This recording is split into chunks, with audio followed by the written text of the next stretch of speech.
if you're fat, it's your fault, right? You need to fix it, okay? You should shame fat people. Like, you either have to be like that, or you have to be like, being fat is just as healthy as not being fat. We don't need to do that. And I feel like you don't need to pick one or the other. I feel like there is another option.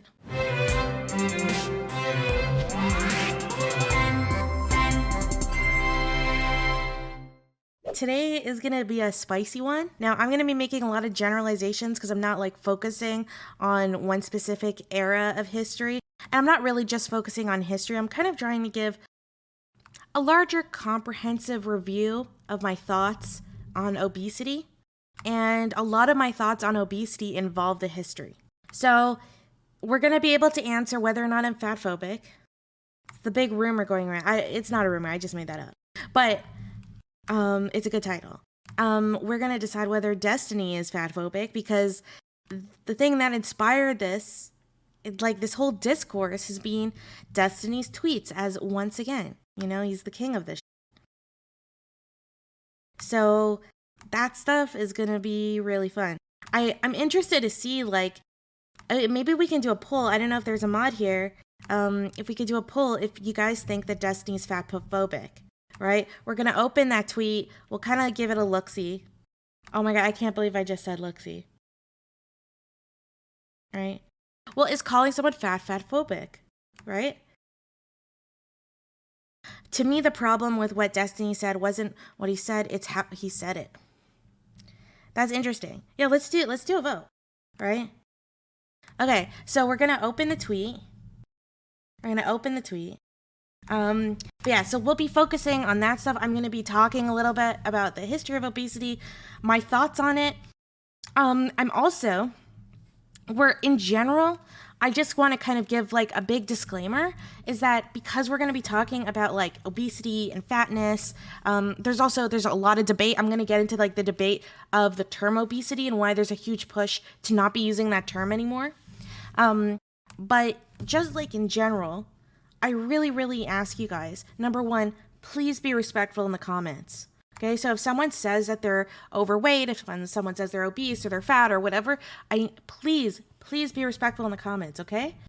Shitty things are for Twitter. They're not for Twitch, okay? You're girthy. All right, so I ask you guys please to be respectful, because we're all aristocrats here. We're all aristocrats. So, we need to treat each other with respect, as deeming our station. Very important. Number two, if you suffer from an eating disorder, you gotta watch this at your own risk.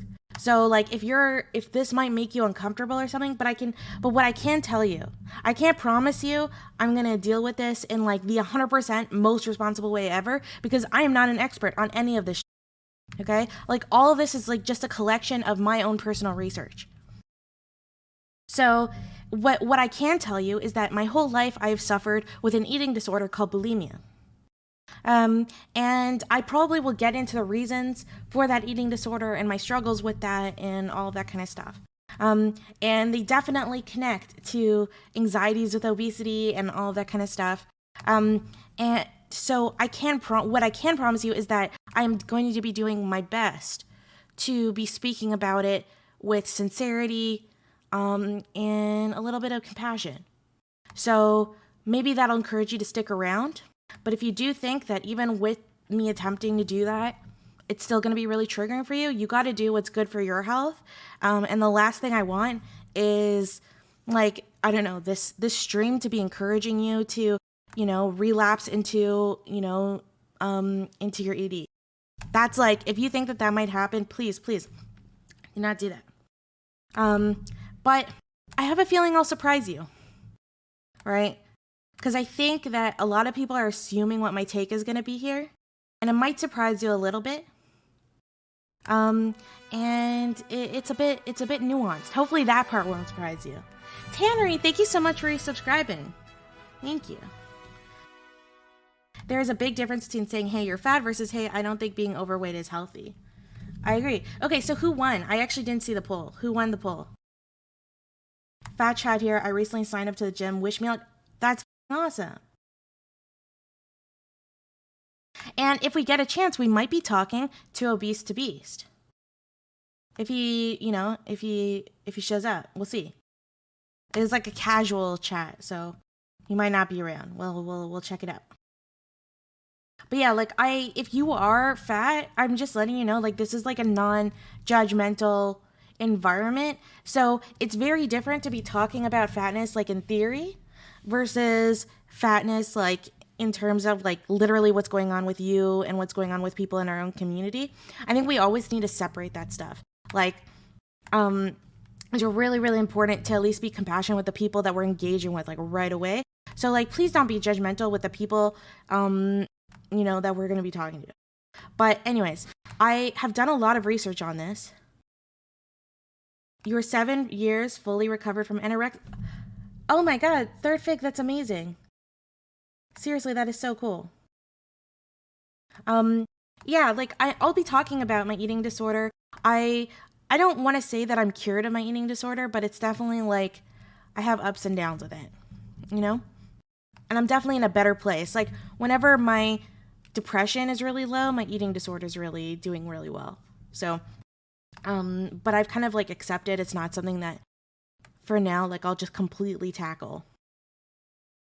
Are fat people related to the South Africa's crisis? I'm not really sure. So basically like during the stream, I'm going to be using the term obese a lot. And there's a lot of controversy on whether or not you should be using the term obese. One of the reasons, because obesity like literally refers to something, like if you look up the definition, it refers to something like here, like we'll Google it right now. There, I have Henry VIII open, my favorite obese man.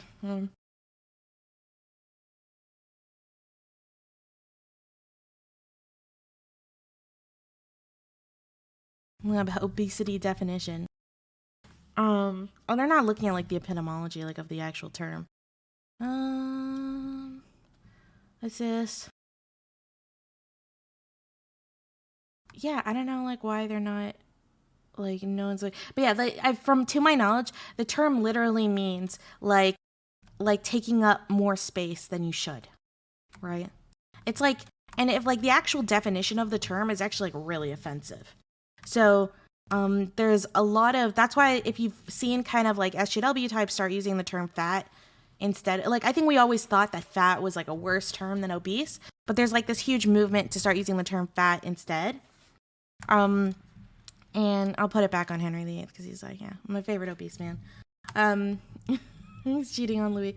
So that's why but I'm going to be using the term because it's kind of necessary from like, it's still the accepted mainstream term medically.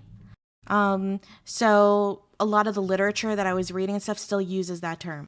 But just know that I use that term with a grain of salt. Significant grain of salt. Right? Yeah, no, it is the medical term, right? But it's just like there's a lot of push. I mean, like for example, guys know the term vagina. There's a huge push not to be using the term vagina and to instead be using the word that rhymes with bunt. I don't know if I could say it. I feel like okay, I'm just gonna suck cunt.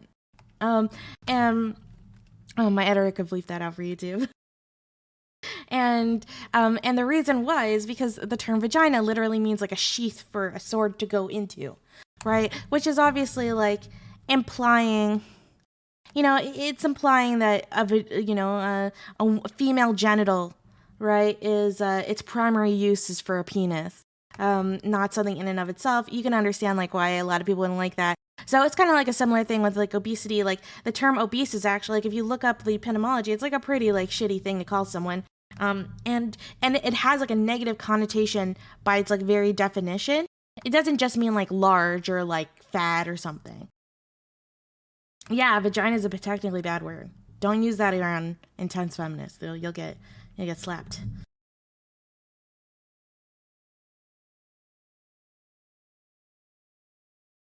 Oh, WinoCast. I totally agree with you.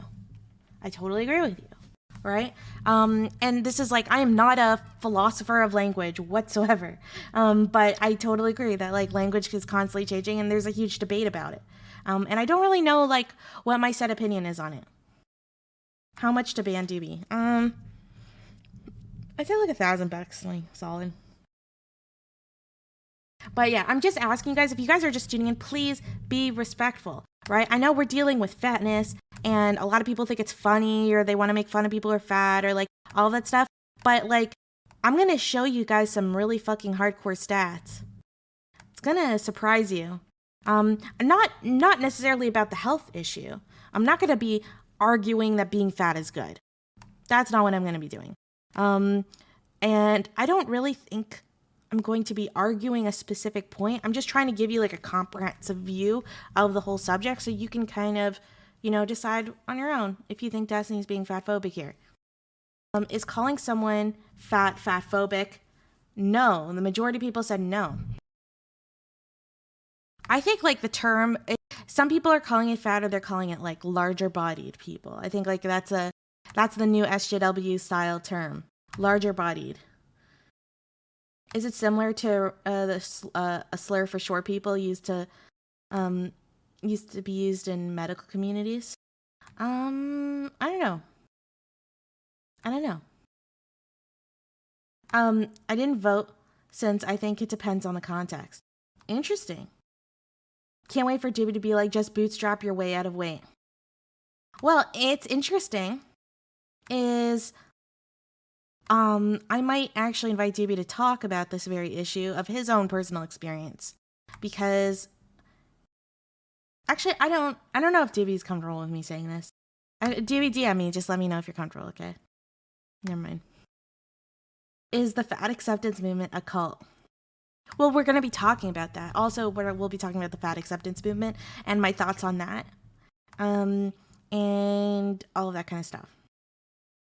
Am I going to be a radical centrist about it? You'll have to wait to see, right? How do we feel about thicker than bowl of oatmeal, right? Would I still love Henry VIII if he wasn't fat?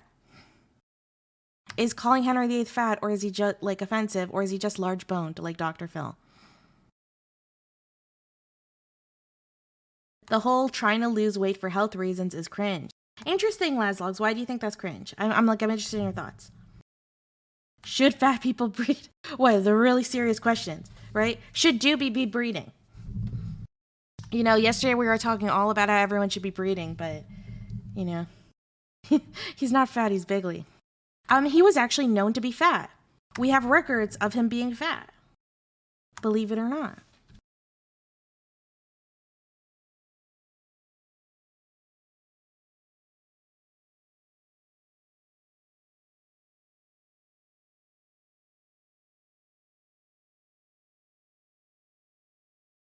I was just typing to make sure that that thing was chill. Don't fuck, Davey. What the fuck? Henry's a certified chunky boy. Yeah, he was recorded. So this picture is probably this portrait's probably a very flattering portrait of Henry. He's probably much larger than this portrait kind of implies. That's probably like the theory because of the descriptions we have. But he wasn't always fat. We also have records of him being incredibly hot. Like, literally they didn't literally say hot, right? But, yeah, we have tons of records of, even, ambassadors that didn't like them. We have, from the ambassador of Spain who was like, wow, the new prince of England is, literally the most beautiful man, on earth. I forget the exact quote, but, yeah, he was known to be, a good-looking dude in his younger years. He was such a dick. I don't know. Okay, this whole stream cannot be about Henry VIII, alright?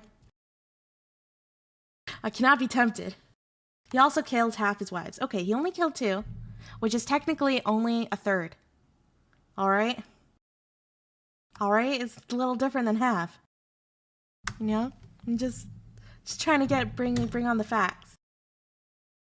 Because that changes everything. It's only 2 out of 6. Acting like it's 3, ridiculous. Okay. Really unfortunate. Thank you so much for resubscribing for 3 months in a row. Thank you. I appreciate the support. It means a lot because I really need money. And you guys give me money when you do that, so that's super cool. Whoa, Son of a God, thank you so much for pledging, so much on Patreon. Holy shit. Thank you. Thank you. Can we also just give, some fucking hypes to Son of a God for that? supporting me on my Patreon is literally like the best way to support me, because everywhere else people take cuts from me, like huge cuts, and it really adds to it, and it's really shitty, because Bezos is doing very well and I am not. But Patreon does not take anything from me, which is nice. I think it's only like 0.2% or something. I don't know, something really small. But I don't know. Anyways, let's get into it. That's really good to know. Thanks for telling us. Wait, what's good to know? Tomorrow's stream, Neo inspired me to talk about the history of student loans and why people never read contracts. Hey, I taught you something about contracts right there, Neo, okay? You know? Hey, Cetazil, welcome to the stream. We're actually like still in the intro, so we're still introducing the topics.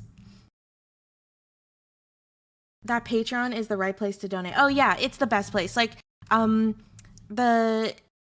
can also, if you also do donations, that helps too. But yeah, like the Patreon, especially, that I would much rather you like support me, you know, kind of like slowly over time, and be consistent rather than like one big burst at the beginning, because that's what's really tough for content creators, where like you have like months where you're doing really good and then months where you're like starving, and being able to navigate that really like inconsistent territory when you're at my size.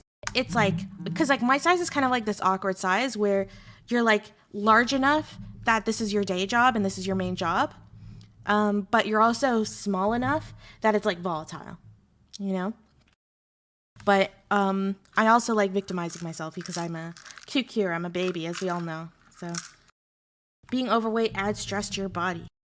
Interesting. Momo, how dare you be so fat phobic? All right. Okay. So you're a baby too. Well, at least I'm aware, so it's okay. It's okay, you know? All right. So we looked up the definition of obesity. We all know basically what being obese is, right? We all know like the basics. I mean, I don't need to explain the concept of fatness to you guys. Son of God, I was thanking you. I was appreciating you for supporting me on Patreon. That's what I was doing for the past 20 minutes, actually. But wait, Mr. Code, I don't understand what you mean. I'm saying that, have you recognized counter argument of get a crown? I don't get it. Yeah, I don't understand. I think fat isn't the best category since historically people saw chubby and obese people differently. Interesting. We're going to get into that. Now, we have this idea, like there's this idea that I've heard a lot where it's like throughout history, obesity or fatness was not considered a bad thing. It was considered a revered thing because it was associated with the upper classes. And that's certainly correct for mostly maybe like the medieval period. But only that, like we actually have tons of records of obesity being seen as a very dangerous thing.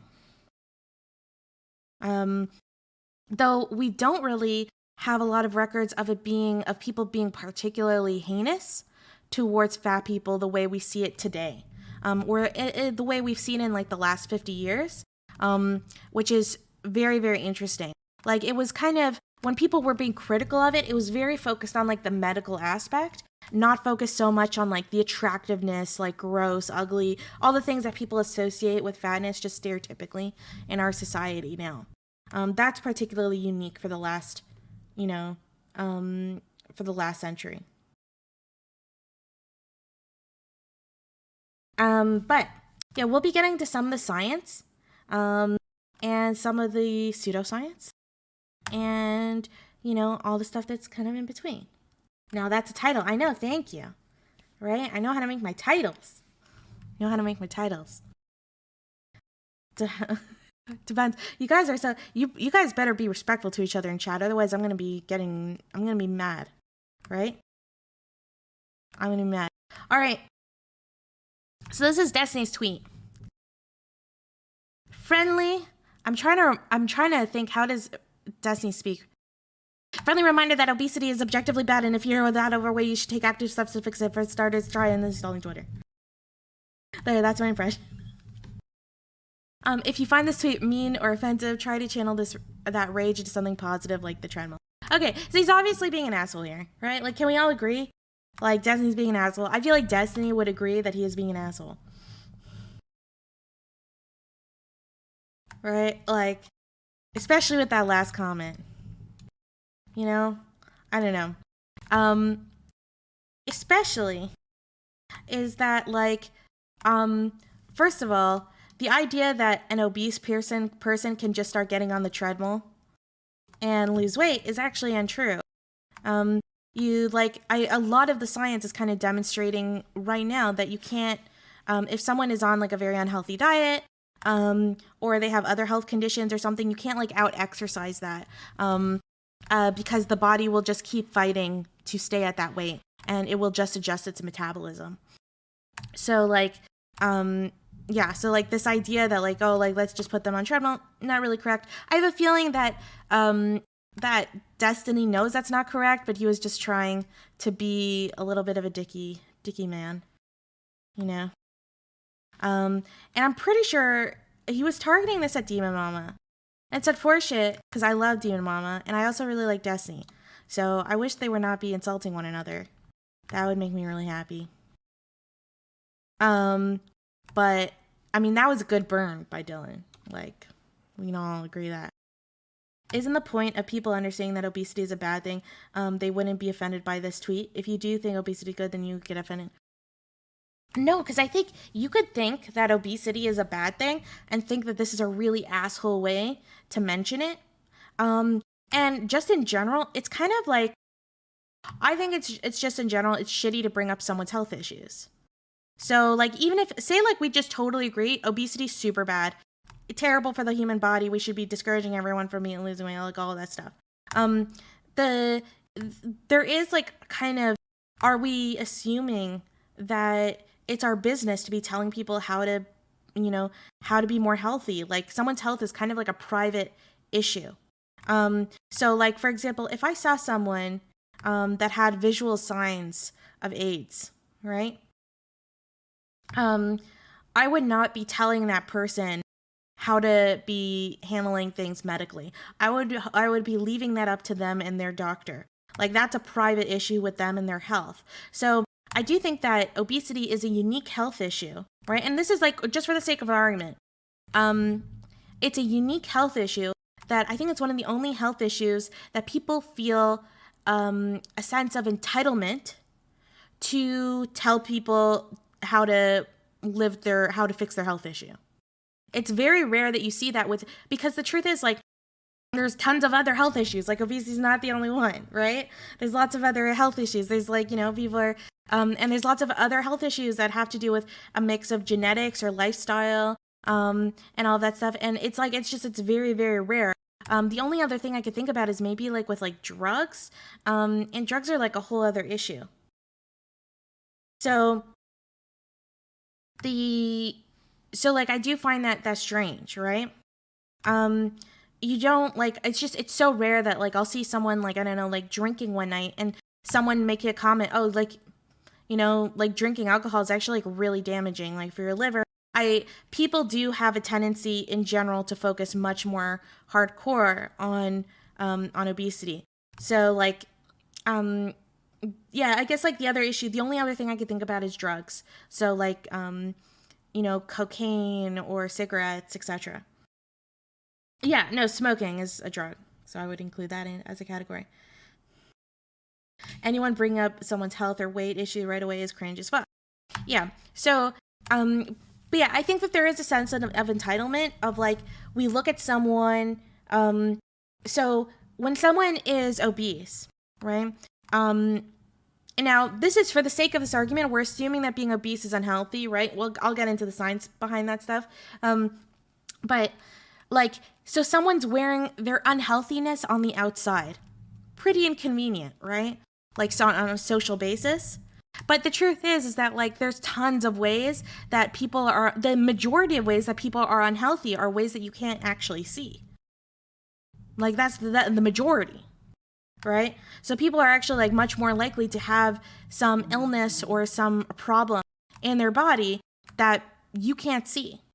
So it's kind of unfortunate. It's really shitty for fat people that their unhealthiness is kind of out for everyone to visualize. But tons of other health issues, can remain private. And it's kind of a huge value in our society for people's health issues to remain private. And so I do think that that's like an interesting factor. So like if you're always thinking about like, should we be, being obese is really unhealthy. So I'm just like telling people how it is.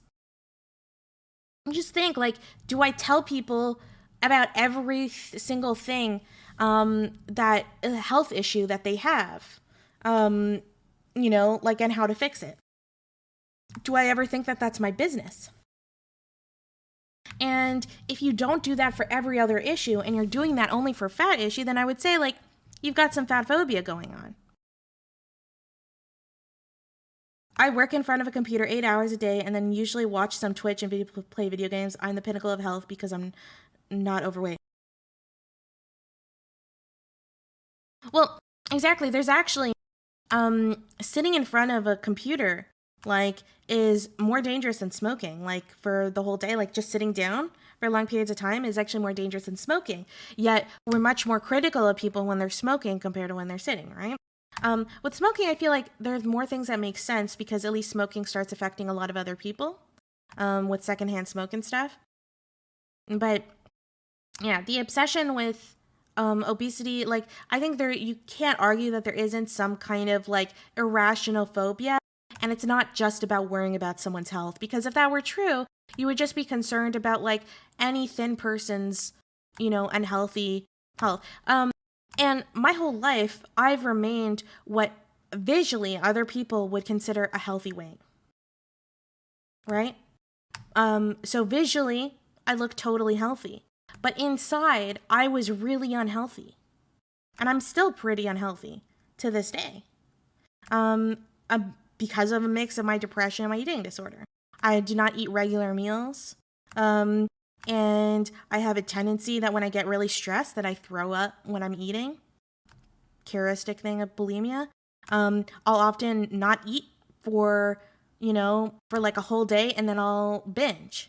I have very unhealthy eating habits, but I don't wear them on the outside. And because of that, a lot of people tend to be much more respectful to me. Because of, And there's just like tons of other issues. Like, anyone who's not doing regular weights, who's not lifting regular weights is also very unhealthy. That's just like the truth, right? Like lifting regular weights is like really important for heart health. Like it's just been demonstrated. If you're not eating celery every day, that's really bad for your health. And I do and I also eat nuggets. So, but like obesity is a good indicator of a lot of other more serious health issues. Maybe that's why it causes more outrage. Yeah, but that's not necessarily true. Some people try to take medications that force them to gain weight. Yeah, there's so many other health issues, and I think our society's obsession with weight, that is something that is very, very new. Not eating celery is chill. No, if you don't eat celery, you're a shitty fucking human being right now, okay? Like literally, like you disgust me. Every single person in this room who doesn't eat celery, you fucking disgust me, okay? Like you shouldn't be walking around, okay? You're just a walking health issue.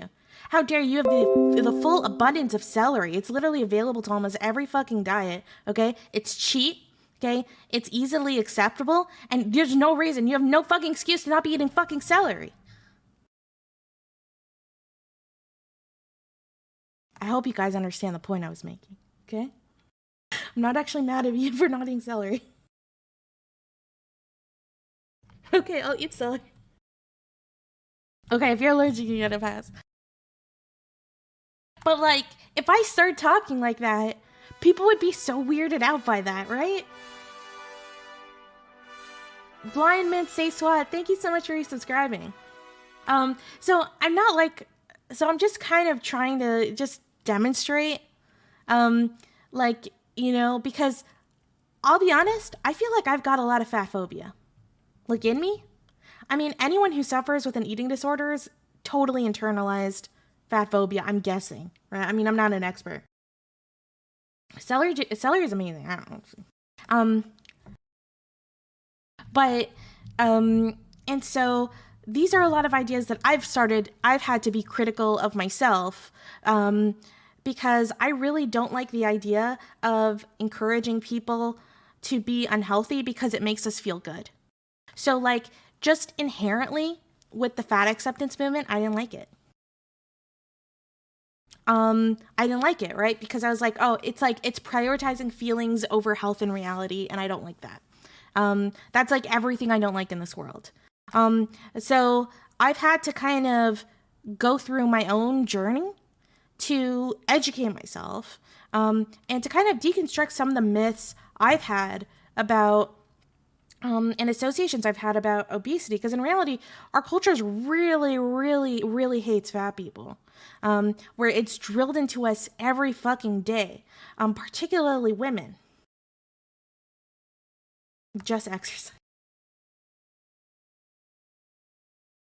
So it's something that it's something that I've had to kind of examine, like why do people always feel the need to tell fat people to be more healthy, when in reality, the person who's saying be more healthy or whatever, they're often really unhealthy themselves in just unseen ways. So I feel like there is some privilege that that I guess thinner people have, right? Or smaller body, I don't know what the term you're supposed to say. Where if those people are dealing with health issues, they're not wearing them on their sleeve. They're not on the outside. So they don't get to be made fun of. They get to keep their medical issues private. And obese people wear them on their sleeve. And I think that just that issue alone should encourage everyone here to be a little more compassionate. Now, when I say being more compassionate, I'm not saying you have to go into the full fat positive movement. I'm just saying don't be a fucking dick. And I like Destiny, right? But I'm gonna give him some criticism sometimes, and this is one of them. Another interesting thing. Oh, some guy Tyler, thank you so much for subscribing for 2 months. Thank you, I appreciate the support. And if you really care about the health, is that every study I've ever seen, and you could fact check me all you want. I encourage you, Google this shit, fact check me. Every study I've seen is that shaming fat people for their weight literally just encourages them, discourages them from fixing their obesity, and actually makes their eating disorder, right? Or whatever's causing if their fatness is caused by an overeating disorder, it makes it worse. Literally every study demonstrates, this is not some Twitter bullshit. Tumblr bullshit. This is not, I'm telling you, I know that this idea of people being shamed out of their weight, I'm sure it happens on occasion, but just statistically, it's improbable. It's actually probable that you will cause more harm. So this whole oh, we should be given tough love. If that's actually going to help them, sure, I can buy that. But it doesn't. It does the opposite.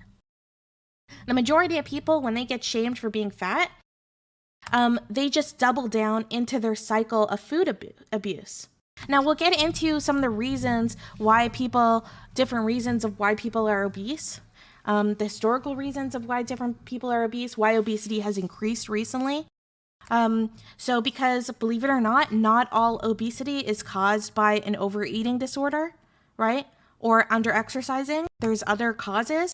So it's not always something that people have, that it's quote unquote people's fault, right? I think that also is probably a huge part of the stigma, is people see this medical issue as something that someone has control over. And you see this a lot with particularly ex-fat people, because, and if I'm talking to anyone who's ex-fat here, it's amazing what you did, right? But there is a kind of what we'll call a survival bias, where they assume that because they ended up having to work, they were able to work so hard to overcome their fatness. They assume that if everyone else did that hard work, they would overcome their fatness too. And the truth is that there's actually a total different variety of the reasons why people are obese. And there's just total misconceptions about obesity, and like particularly with women. I think people are being mean to him, and so he's being mean back. Yeah, that's what I think, Soy King. That's why I don't even think he'd be pissed off about me saying this. You know? I so rarely see anyone saying fat people are worthless or fat people are disgusting. This is giving fat acceptance movements way too much fucking credit. It took immense effort to fix my weight issues and start eating better in order to fix my cervical spine issues. The implication that fat phobia results in oppression and discrimination, all comparable with any marginalized group, is just legitimately evil and minimizing. Well, I'm not saying it's the exact same. I'm just saying statistically, like, shaming them literally increases their chances of them diving deeper into their eating disorder if it's being caused by an eating disorder. So it's just like irrational. What is known to help, right? Yeah, I'm evil confirmed, apparently. But what is known to help is education and increase access to healthy foods, you know, like obviously promoting physical activity, positivity, like that kind of stuff. But that doesn't mean you need to be fat positive. You can just be like exercise health positive, right? But personally, I can draw a distinction between aggressive targeted shaming and passive denial of social status shaming. Yeah, no, that's true. That's a good point. Did that chatter just arrive on the internet today? People love calling fat people disgusting. Yeah, like I hear that shit all the time. And I hear it behind people's backs. Like, yeah. And anyone here who has an eating disorder that presents as like normal weight, people will talk to you like, they talk to you like you don't have, for example, like I have an overeating issue. I do. Like I binge and I purge, right? It's the cycle of bulimia. And so like people will shit on overeating like all the time, and they'll talk about it like around me because they don't think that I'm an overeater. But in reality, I'm like totally guilty of that shit.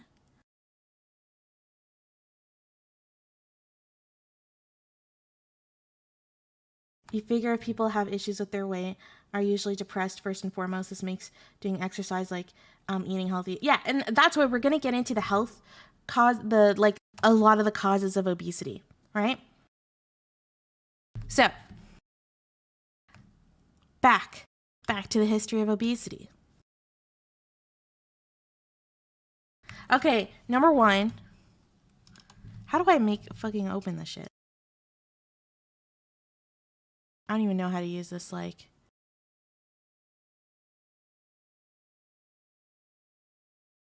How do you make this full screen? I'm such a boomer. This is terrible. Yeah, this is PowerPoint, guys. We're getting serious, okay? It's actually technically slides. How do I make this? Oh, present. Okay. All right, guys. Everyone, get your notes ready. Class is starting.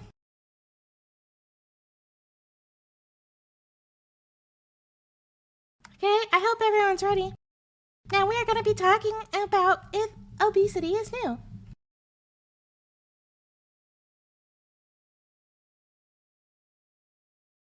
Yeah, no, I just did this like right now, okay? Can I go to the toilet before this starts? Okay, go to the toilet. Why the weird high voice?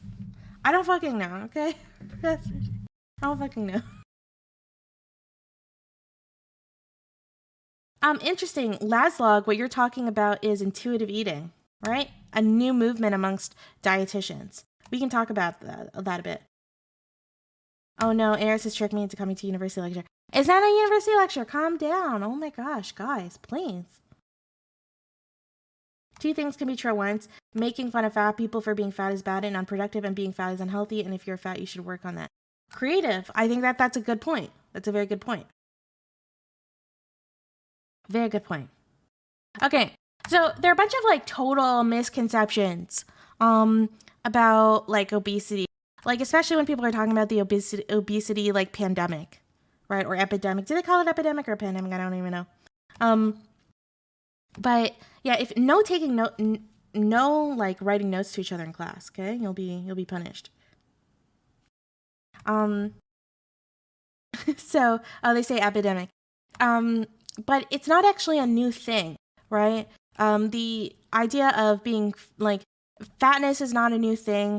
What I think is new is how common it is. But it was actually always a major issue amongst the upper class. It's just like you have to understand that historically there's always been an issue with food scarcity. Yeah, there's always been an issue with food scarcity. And so like, you know, so like even in, oh, sorry, the wrong doorbell. So even in like societies, so like you would have societies where there would be very low obesity rates for the larger population, but like the minute people had access to food, you know, when they wanted it, like the upper classes, it was actually pardon my friend, a large issue. Yeah, so, and it led to like, you know, diseases of the upper class, like gout and all of that stuff. And it, contrary to popular belief, it wasn't always revered. We have this idea because it was associated with the upper class, that it was something that people aspire to or they found super attractive or something like that. It's actually not true. So like, I think where like people didn't aspire to be overweight, we just didn't have, like, to our knowledge, there wasn't like this level of shame that kind of like existed at the time, right? So it wasn't considered as like visually awful, but they recognized it as a health issue. You could see here, like, this is literally 2,500 years before BC. Okay, this is like, I think, the Paleolithic era. And this is like very famous. I'm sure you see this before, Venus of Willendorf, right? And like, and this is drawn to be like, it's like crafted to be like revered, right? They're ahead of their time. You know, look at the knockers on that woman. You know, she's really bringing it home. Though I don't know what's going on with her face. That's kind of terrifying. But literally, you guys know Hippocrates? Really, really famous, kind of like the first like Western doctor. He's a physician in Athens. Kind of very, very famous, right? He was alive during like Socrates and like all that kind of stuff. And he literally said, okay, he literally recognized that obesity was a huge issue in Athens. So it's not like this brand new issue, right? It's not like this problem of the 21st century. It's not, that's a total misconception. I think one of the reasons why people have that attitude is because obesity really increased significantly from the early 20th century to the late 20th century, because there was a huge dip in obesity rates during the World Wars and the subsequent Great Depression. So by comparison, but if you look at the overarching like history, obesity is actually very old and very common. Fork bacon. No, don't do that to me, please. So, anyways. So, yeah, this guy is kind of known for doing the Hippocratic Oath. You guys know, like, where, like, a doctor, like, says, like, to this day, like, I promise I shall do no harm, blah, blah, blah, right? Not to, like, disrespect any doctors here or anything. But, so, like, this is the guy who invented that quote. Very important. That's why it's called the Hippocratic Oath. Oh, look, do they ruin medicine for 2Ks? Wait, do you want them to do harm? Like, I don't understand. Oh, yeah. You're totally correct about that. This is Peeman. Like, where the fat is stored is actually very important in determining, like, the health of someone. So the most dangerous part to have fat is in the stomach. Stomach region. But yeah. So Hippocrates had amazing advice for fat people, right? So he actually noticed that, particularly he noticed that his obese patients had a very, very higher chance of heart issues, of movement issues, of tons of other, like, he recognized tons of comorbidities, right? Issues that we recognize to this day. And of course, he said they should eat only once a day. We know that's actually really bad for obese people today, so bad advice. And then he also said that they should take no baths, because that sounds like a great idea. They should sleep on a hard bed, because maybe it'll like flatten them or something. I don't fucking know. Okay? And then he also said that they should walk naked as long as possible. Like, yeah, this is like Hippocrates like actual advice. Like, this is like word for word. Yeah, he was so anyone here who's fat and you don't want to be fat anymore, this is what you should do. I'm kidding. Don't do this. Don't sue me. Damn, I am following all that advice and I had no idea. I don't know if he had like a fetish or something for like larger bodied people. And he wanted an excuse for his like naked patients to walk around around him. I don't like, kind of weirdo.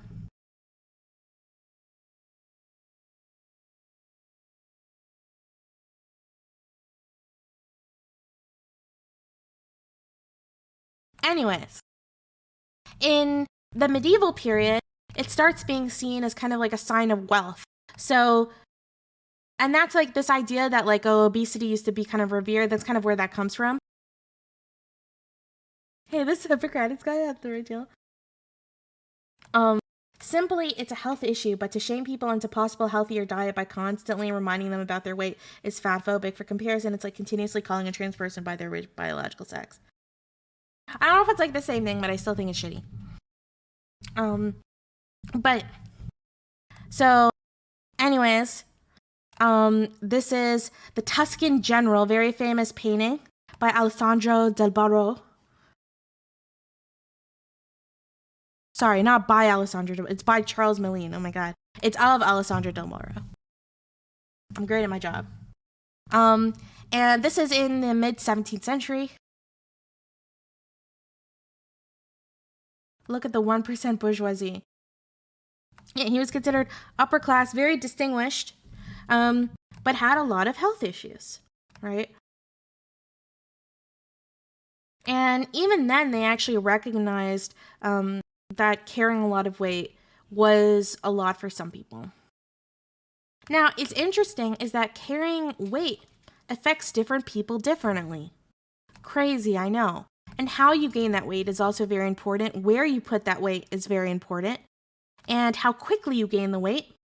For example, to my knowledge, right, is that people who have been kind of fat their whole lives, like, are actually on average healthier than people who gain weight really quickly and suddenly have to cope with being very overweight. Like, that causes much more severe issues. I think one of the problems, like, is people kind of paint all obese people or all fat people together, when in reality, there's actually, like, a lot of different and various reasons of why someone gets fat, how someone gets fat, and different ways of people getting fat, right? Like, in terms of times and stuff. Hey, Sepot.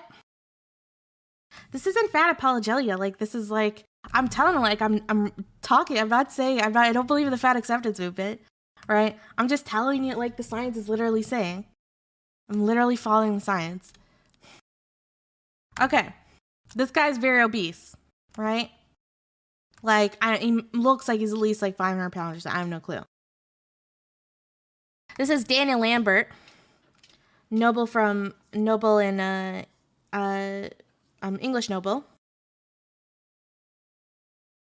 Yeah, late 18th century. No, it wasn't like, people would not think someone was hotter because they were fat. Like, that's a misconception. Yeah, he's definitely he's a big boy, right? And like, even then, people recognized it as a significant health issue. It was considered like abnormal, but people didn't shame fat people the way they do now. It was just considered like a typical kind of health issue. No, like, yeah, that's like he was regarded as being very overweight. I'm just trying to demonstrate how old of a problem this is. And it's not really necessarily a problem of the 21st century.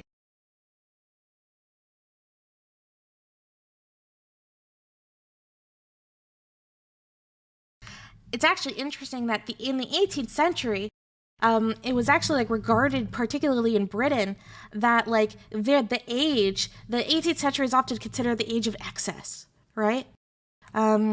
And keep in mind what happens at the end of the 18th century, like the French Revolution. So there's a reason why fashion went from being like these big wigs and stuff in the 18th century to right when the 18th century ends, literally boom, they've gone to like minimalist kind of empire waist gowns, like, you know, and like nightgown basically looking things, like what you would see in a Jane Austen movie. This idea of like opulence was starting to be seen as a really big problem in the 18th century. And being fat started to be seen as associated with opulence, right? Of excess. They connected it to gluttony, which is one of the major sins in Catholicism. And I think that this is really like the beginning of, you know, I mean, you could call it fat phobia or just like the stigma associated with fatness. So like, even though historically they always considered being fat an unhealthy behavior, they didn't kind of prop it up particularly as being uniquely disgusting, right? And I do think disgust is the right word to use here, because that is how people talk about fat people in our society. And it's like, it's always what makes me doubt it. Like when people are saying that they're just being critical of the health, it's like, then it, you know, I would just encourage you to be a little critical. Like, you know, are you critical of all health issues? Like at that level, like why is this health issue something so particularly important to you? It's really funny how the new cultural zeitgeist of appreciating thick women, how we don't think those women are fat, when the only reason we don't is purely because of their fat distribution. If you look at the number on the scale and compare it to someone that wasn't as genetically lucky, they would be considered fat. Just interesting. Yeah, no, that's totally true. Totally true. 100%. But yeah, so this is like Thomas Short. He's a well-known British doctor at the time. He literally said, no age has seen more instances of corpulency than our own. Anyways, so there's also like multiple reasons why people become obese. I think there's this idea that it's just as simple as like, so, I mean, technically it is simple, I guess. You know, it's calories in versus calories out and how much you store. But there's very non-simple reasons why that's the case. Because, of course, there's things like, you know, there are multiple reasons why someone would store more than someone else. And this idea that, like, if you're thin, I mean, how many people here are thin and they, like, never exercise? Very common. Yeah, there's, like, this idea that people work hard to be thin is very rare. Yeah, it's very, very rare.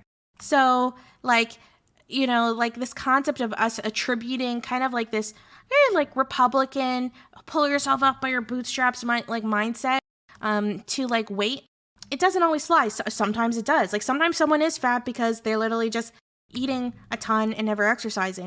But that's just like not always the case. And there's often tons of other issues that are increasing their chances of being fat. So anyways, so obviously, like, you know,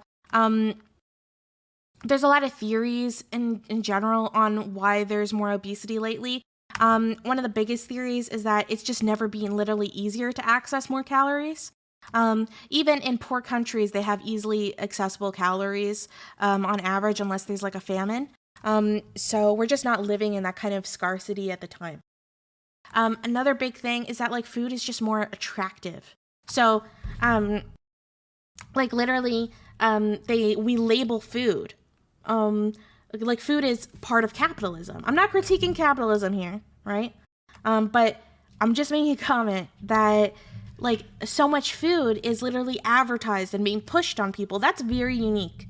very unique. Like, and it's something that we all kind of take for granted that people are trying to sell as food. But it's actually not historically very common, right? The people who were producing the food were normally the ones eating it. So, are you guys debating intuitive eating? Like, come on. Well, I am not educated enough on economics to criticize capitalism. So, I'm not opening myself up for that. Another thing is that, like, a food is literally less satiating, which means it's not as satisfying. So people have to eat more of it, and that's because food is more processed. Anyone here who's eaten a lot of processed food versus very fresh non-processed food, the more fresh one, it's actually much more satisfying, so you eat less of it. And obviously processed food is also cheaper, right? Which, connects to kind of the class issue. There's also a bunch of other theories associated with it. Environmental pollutants, hormonal issues. There are a lot of people don't realize that there's a ton of hormonal issues, particularly for women, that lead to women being overweight. An example would be PCOS, just having any kind of, and then, on top of that, that's not even talking about any trans people that are going through different transitions, and their own hormonal issues that they're having to deal with in that transition. How much that affects weight is actually insane. It's actually crazy. So much so that you can give someone, say, a woman who has PCOS, if you literally just put her on birth control, which often stabilizes her hormones, she'll often lose all the weight automatically with no effort. Not all the weight, but a significant amount, 50 pounds, right? So it's so this idea that, which is why everyone should have access to birth control, because it's not just for treating birth control. But yeah, there's tons of health issues that literally lead to people being fat. That's not, eating too much and being lazy. Which is kind of something, when I started to learn about that really opened my mind. And I thought that was just the typical excuses people were using. It's not. It's literally medical science. I don't know as much about male hormonal issues. To my knowledge, they're less common, but with females in particular, that's one of the reasons why women often gain so much weight during and after pregnancy, because of hormonal issues. So there's totally that too. There's also culture and habits. Western culture in particular is obviously the dominant culture right now. And it's very focused. It's very food focused, right? Almost all of our special events, the cornerstones of the day. When you think of the cornerstones of the day, you think of breakfast, lunch, dinner. They're literally all surrounding meals. It's a very food focused culture when you really think about it. And I think that probably pays, can be another theory. And another theory, and this one is something that a lot of people don't talk about in just common circles, is how much there is nothing about mental health issues. Okay. You give me some constructive criticism, and if not, you're just going to get banned. So, if you want to correct me by all means. But there's longer lifespan, so people in general having much longer lifespans. So, because of that, the things that are killing us are things that are much more long-term, because we're able to get to that long-term era. So people on average gain weight over time, right? Henry VIII, was young and fit initially, and then he eventually becomes much older, because as you get older, your body starts storing more fat, right? That was a replay to someone, not to you. Oh, okay. Sorry. But anyways, so there's a lot of theories that the type of that literally because now the things that are often killing people are obesity and stuff. It's just because the other things aren't really killing people first. They're able to get to that age where that starts being a significant issue. Now, actually, PCOS is interesting here. It's just an example of one of the many hormone disorders that leads to obesity. or increases the heavy chances of there being obesity, is that PCOS, a lot of these diseases or hormonal issues that lead to obesity also lead to infertility. Right? This conversation has weirdly made me hungry. But yeah, a lot of the same issues that lead to obesity, they lead to infertility, right? So in a way, those people are often and these things are passed down genetically. Like PCOS is passed down genetically. So if someone's infertile, they can't pass it down genetically. However, now since modern, health things, and in the last 100 years, there's tons of treatments to allow people who normally wouldn't be able to procreate, right? So, so you have, say, a situation with people with PCOS who normally wouldn't be able to procreate because they're not ovulating. Now they can easily induce ovulation with like a medication, and then they can pass that down. And I mean, I'm not telling people with PCOS not to have babies. You're totally welcome to have babies, right? PCOS is probably a very minor health issue in comparison with many others, right? That's just an example of how that's much more common now. Like, it's actually very common for women to have PCOS. It wasn't originally. So just an interesting fact, right? So looks plus infertility plus patriarchal issues, a special type of hatred for fat women. Yeah, no, it's very interesting. So a lot of those factors kind of factor in. And it's also one of the reasons why I would tell you to not shame fat people, because you don't know the reason why they're fat, right? And this is the number one reason why I try not to shame people online. For I don't know, things that are shallow, even though, I mean, I can be shallow as anyone, right? But there's so many different reasons. Like, someone can be fat because they're lazy and they eat too much, for sure, right? But there's also tons of other reasons why someone can be fat. Like, someone can be fat because they have PCOS. Someone can be fat because they are suffering from clinical depression where they literally can't move. Or someone can be fat because they have a mobility problem where they broke their leg. And so they literally can't out exercise their calories. Someone can be fat because they're on a special medication that makes them fat. There's a lot of medications that do that. Some people can be fat. And just as an example, I don't know if this kind of demonstrates, right, is that there's a really famous Swedish study where they kind of took twins, like identical twins. And I don't know if you guys knew this, but in Sweden, they literally would split the twins off in different, in different families. I don't know why they did this. It's a really weird policy, problematic. And they would kind of split the twins, the identical twins, to different families, and raise them by totally different families. Like, different lifestyles, all of that kind of stuff, okay? And those twins would always, and when they reconvene 30 years later, if one was fat, the other one was the exact same weight. Every time. So this idea that somehow it was totally dependent on their environment or their individual gusto, or their internal sense of personal strength and willpower, it's very unlikely. Yeah, I don't know why they fucking would do this. Yeah, what are the chances that these, that if they were fat, literally if their identical sibling was fat, they were fat too. It was guaranteed. You can look up the Swedish study, really famous. I think it was done in the 1970s.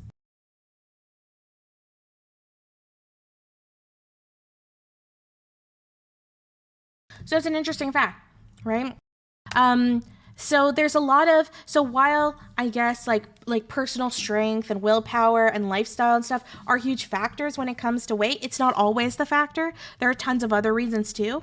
So I feel if you have a really close friend and that friend has a huge overeating issue, and they're not exercising and they're leading a very unhealthy lifestyle and they're eating Cheetos every day as they play World of Warcraft, I feel and you care about that friend's health, I think it's totally valid to be hey, I'm really concerned about your health. Or become very obese, and try to help them lose weight, and fix their lifestyle.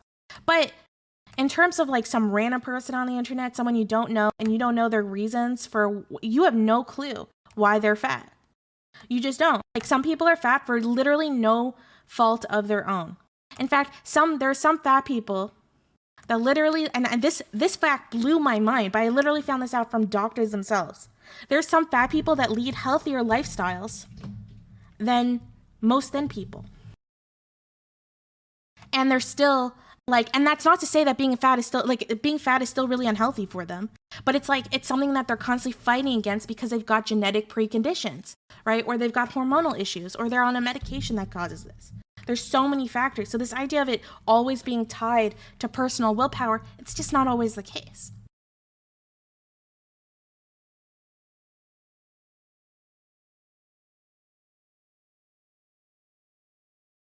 Yeah, if it's a friend, it's different. Internet people telling you what you know is, yeah, exactly. And this is why I would just encourage you, like, even if you really want to give that person tough love, and tell them like it is, and really help them, like, be healthier, because I think there's a lot of knowledge that demonstrates that being fat is unhealthy, and we'll get into some of that soon, because there's obviously some doubters, is that, like, it's just important to know that, like, it's not always an issue of personal willpower.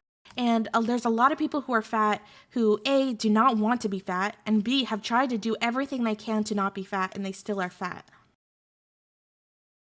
There are some people that literally, in order to to lose weight, they have to eat under 1,000 calories a day to be able to stay thin because of their genetic preconditions or their hormonal issues or medications. Under 1,000 calories a day. Tell me if anyone here thinks they can, like, survive on under 1,000 calories a day. Like, that's crazy. And so, like, you can imagine, as, like, anyone who's thin, just telling any fat person, oh, like, just lose weight, eat less. The truth is that there's a lot of fat people that literally have to eat less than you do in order to lose weight. It's kind of crazy. So it's just, like, an important thing, and this is something that the science demonstrates. So it's just something to keep in mind, right? When you're kind of shitting on someone for their weight or anything like that.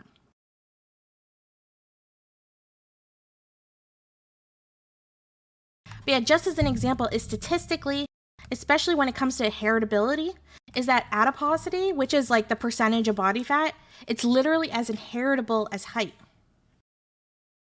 Like, we consider height, like, if someone's short, it's so rare that we consider it, like, their fault, right?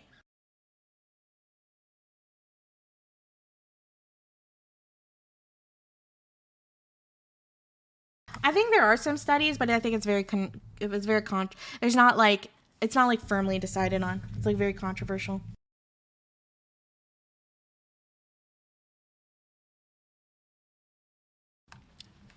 So, like, oh, hey, Base Maritimer, welcome to the stream. Welcome.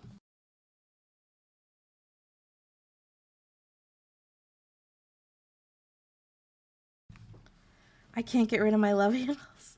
I'm sorry. I'm very sorry. Let's put on Henry VIII, because everyone just loves staring at him. He's so sexy. I'm tall because I drank lots of milk in the commercials.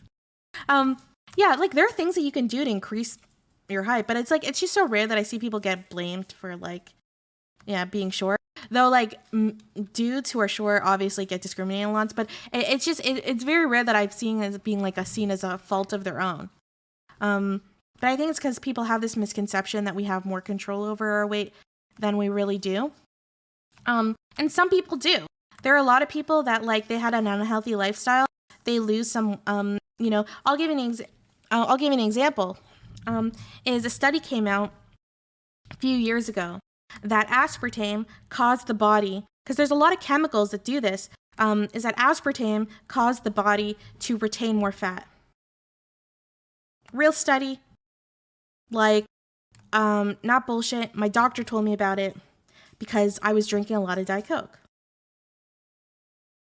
And she was trying to get me to quit Diet Coke because I was drinking literally, like, 6 cans a day. So, anyways, the thing, I ended up quitting Diet Coke. And when you know, like, literally, I had been binging and purging for years, trying to lose 5 pounds, right? I lost 15 pounds through no effort of my own, just through quitting Diet Coke. Literally, quit Diet Coke, boom, lost tons of weight. No effort, just removing one thing from my diet. Something that apparently was not filled with sugar or anything like that. And it just shows like how there are chemicals in our bodies and tons of things attributed to modern life that do cause people to retain more weight than they're technically deserve to have.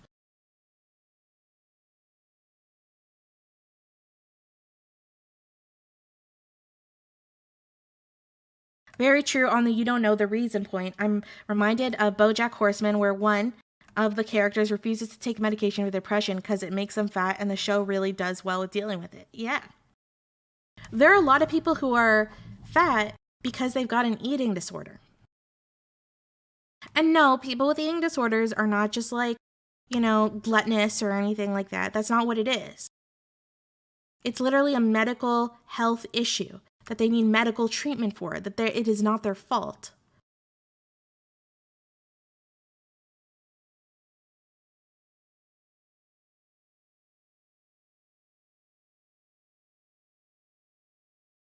BoJack Horseman is a brilliant show, by the way. Craze Monkey, thank you so much for resubscribing for 4 months.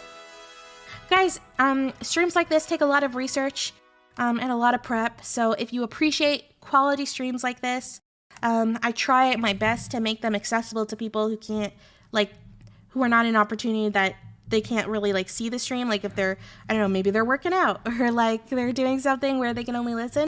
And that obviously takes a lot more effort. So really, really, really appreciate, getting subs and any support on my Patreon and stuff. It helps me keep doing this and put as much effort as in my streams as possible.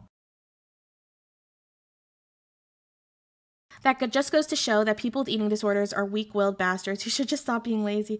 Oh, no. But yeah,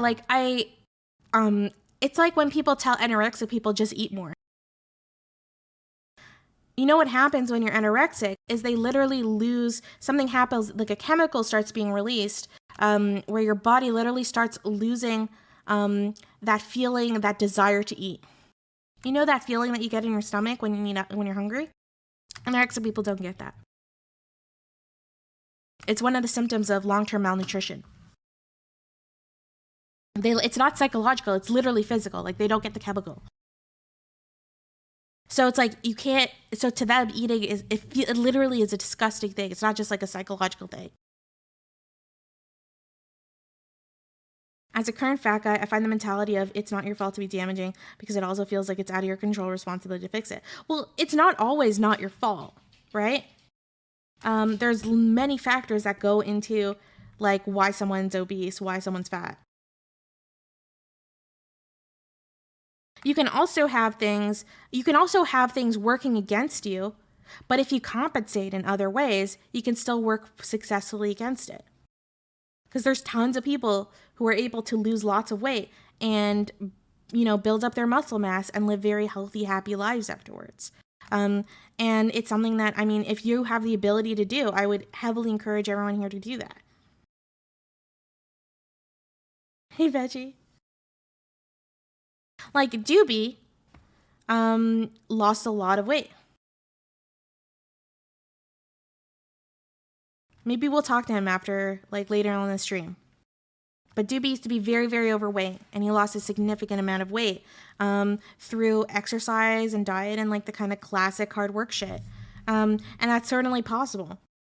But when I'm trying to encourage you, I'm not saying that, you should accept being fat, right? Please do not accept being fat at all, because there's tons of treatments. First of all, even if it's not your fault, there's still tons of ways to fix it.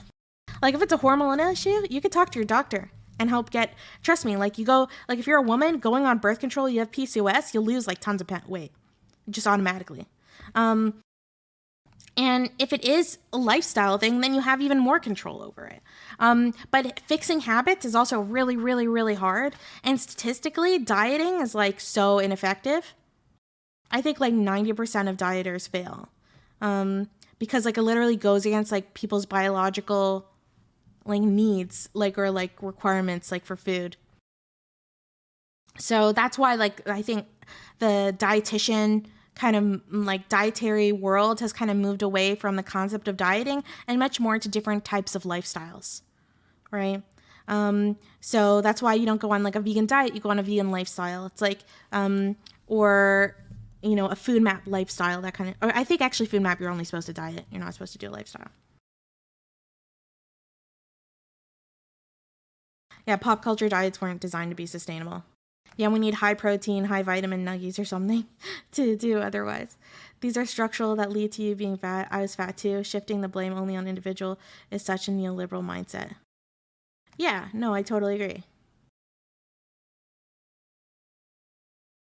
Aren't doctors in general? Well, doctors aren't specialists in that. Like, you want to go to a nutritionist. Like, this is like, yeah, like a registered nutritionist. But there's a lot of different philosophies within nutritionists. When we talk about the exceptions for obesity overweight people, why do we give so much difference to a minority of people who are overweight by no fault of their own when the majority of overweight people don't really have that kind of excuse? We actually don't know that that's the case. If it's like just a minority, go cults, there's actually like a lot of debate if that's even that's like actually like the majority of people, to my knowledge, that are overweight, they are genetically predisposed to being very overweight too. So it doesn't mean that they can't work it off. It just means that they have to work harder than your average thin person to get there. So it just feels kind of shitty to like just like automatically be judging those people when they've got a harder road to work. But I do think in general, I don't know if I don't like the fat acceptance movement, because I think, and Obese to Beast did some really good. We're going to watch one of his videos about some of the good criticisms of the kind of fat acceptance movement. Because I feel like this idea of like, you either need to be super, like the way the culture wars are going, that you either need to be like, if you're fat, it's your fault, right? You need to fucking fix it, okay? You should shame fat people. Like, you either have to be like that, or you have to be like, being fat is just as healthy as not being fat. In fact, you know, like, fat people are like, you know, are totally healthy. That's totally fine. Like, and encouraging people to be fat, right? Like, we don't need to do that. And I feel like you don't need to pick one or the other. I feel like there is another option, right? And I don't think it's being a centrist. I think it's just being rational. I think it's following where the science goes. And the science literally says that shaming fat people is like, if you do not accept that, like, you know, that being fat is a healthy thing to be, and you think it's an unhealthy thing, right? So you're following the science there. Then it only makes logical sense to continue following that science and doing what actually helps people lose that weight. And shaming people does the opposite.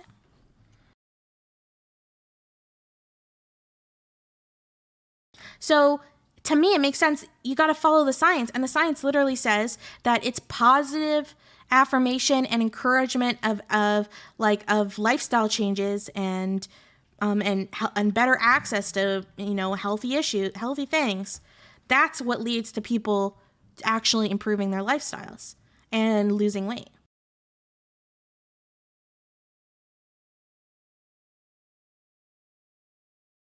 Monkey brains hate things that aren't binary.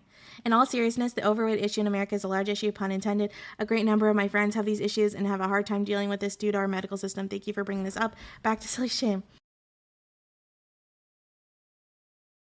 Like, the truth is that fat people are very, very aware that they're fat. Trust me. Okay? Like, they're very aware that they're fat. They don't need you reminding them, right? They just often, for the ones who don't have all those other issues, as I mentioned, or as you mentioned, excuses, even though I feel like that's a really problematic terminology, that's annoying. Is that, like, even for the ones that it's their lifestyle that made them that way,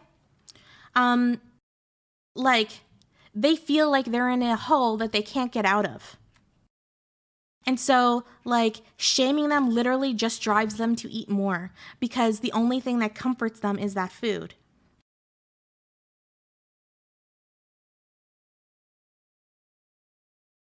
So, like, to me, it just makes much more sense that if you actually care, that you would be much more about promoting, like, positive affirmations, helping them give access. Like, I don't know, like, getting your friend, like, pay for them to have, like, a gym access to a really nice place. Paid your friend to lose weight as a way to encourage them. I literally know someone who did that, and, like, they helped their friend lose 50 pounds. And he was very dangerously overweight. Like, there's lots of ways, like, that you could do it that's not, like, just shaming someone. You're still encouraging them to live a healthier lifestyle.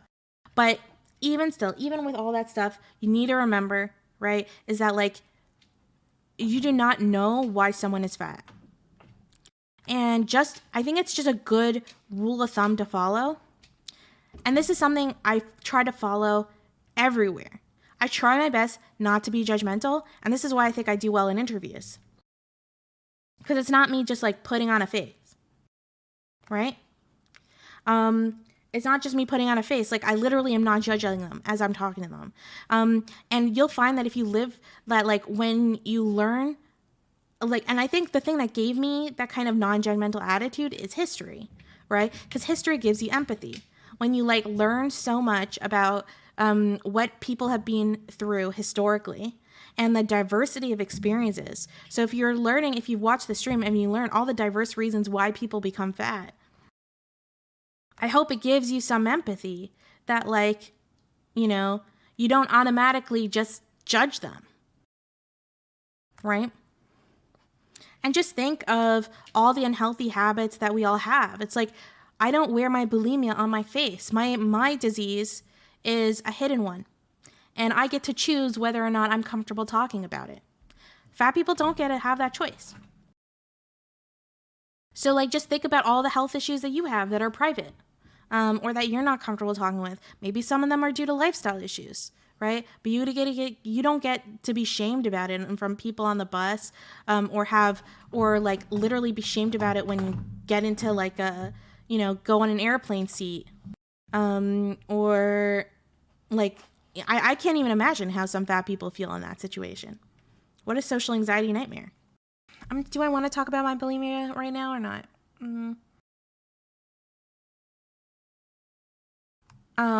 Yeah, I'll talk about it. Okay, just letting you know, I'm going to be talking about my eating disorder. It's mostly kind of gone now, though it definitely comes up in stressful moments. I'd say it's, like, lessened significantly. So I've mostly, I'd say, like, overcome that battle. And it's not dangerous for me anymore.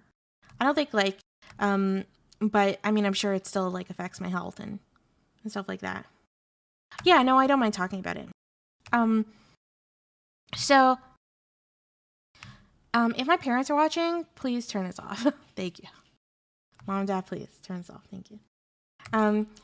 But a lot of unhealthy, bulimic people have a lot in common with obese people, like with their unhealthy relationship with food, right? And especially the emotional connection that food gives you.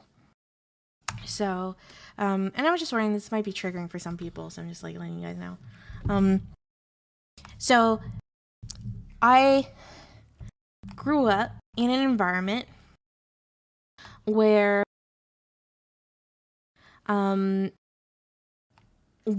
going for seconds, or where, like, my diet was very strict. I was in a very strict household growing up. And, like, the culture I was in was also very much like that. And just my family in general was very, very intense about not being fat. Very intense. And so, like, I have very, very strong memories of, going for a cupcake or going for a bagel or anything that was deemed as, like, excessive. Like, anything that tasted good and it being seen as, like, this shameful thing. So I started associating food with shame.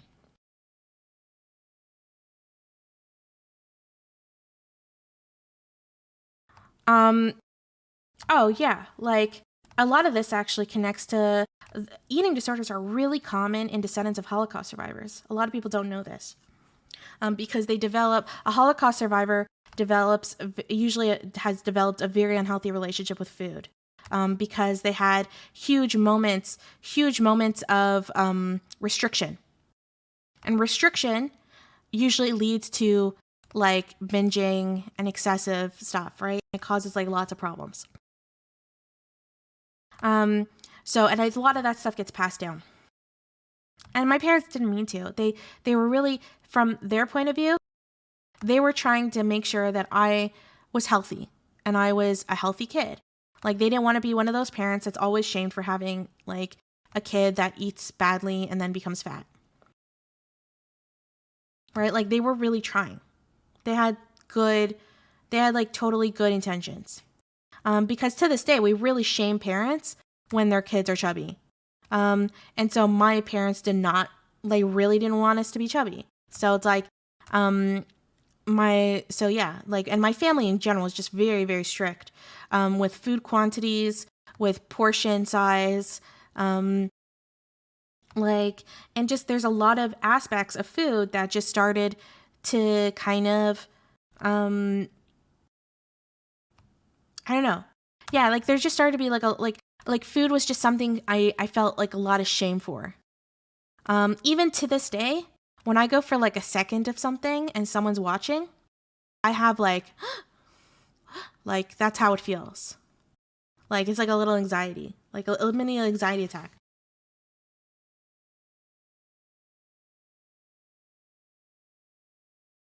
Yeah. Well, that's why my parents were not, trust me, my parents were not trying to do me any harm. They were trying to be responsible parents.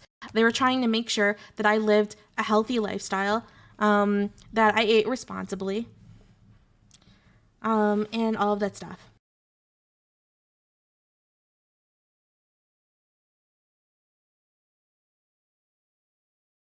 Anyways, so what ended up kind of happening, I was with my ex, her family is Taiwanese, so eating a lot is considered respectful. Yeah, it totally depends on the culture and all of that kind of stuff. Yeah, so like I started to be very ashamed about eating.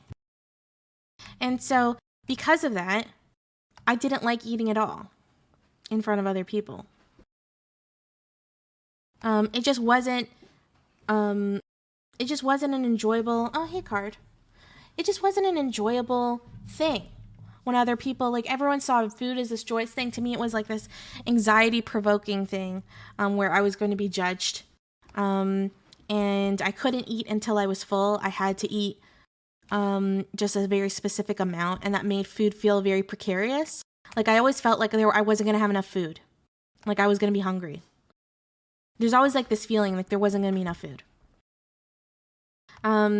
Because like portion sizes, and there was technically enough food. It's just like most people usually like, I think the healthy way to eat is to eat until you're full, depending, and not just always follow the exact same portion every single time, right?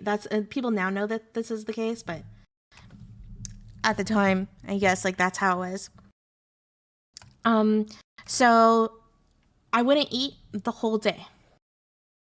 So like the whole day, I would basically just starve.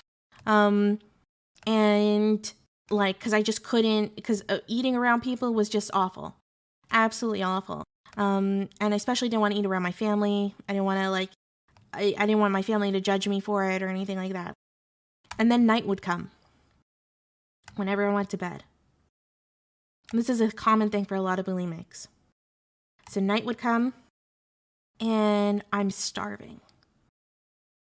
I'm like super starving, and my parents are asleep, and now there's no one to judge me being like, why are you going to the fridge? Right? And then it's fridge raid. Yeah, that's exactly. Jewish Uncle Massey, exactly. And I would just raid the fridge, and I would eat everything I could. Everything.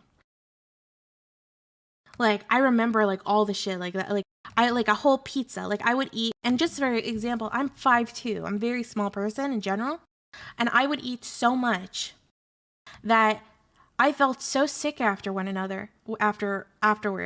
that I wouldn't eat it, like, because I was so starving from starving the whole day, that I wouldn't even need to put my finger down my throat to throw up. I literally would just throw up naturally because I literally was so sick. And probably throwing up probably saved my life, because I bet you my stomach would have exploded or something after. Because like I literally was eating, it was like intense binge, intense. Like, and I wasn't eating, it was like, and when I ate, I can't even express the positive feeling and how addictive it became. That nightly ritual.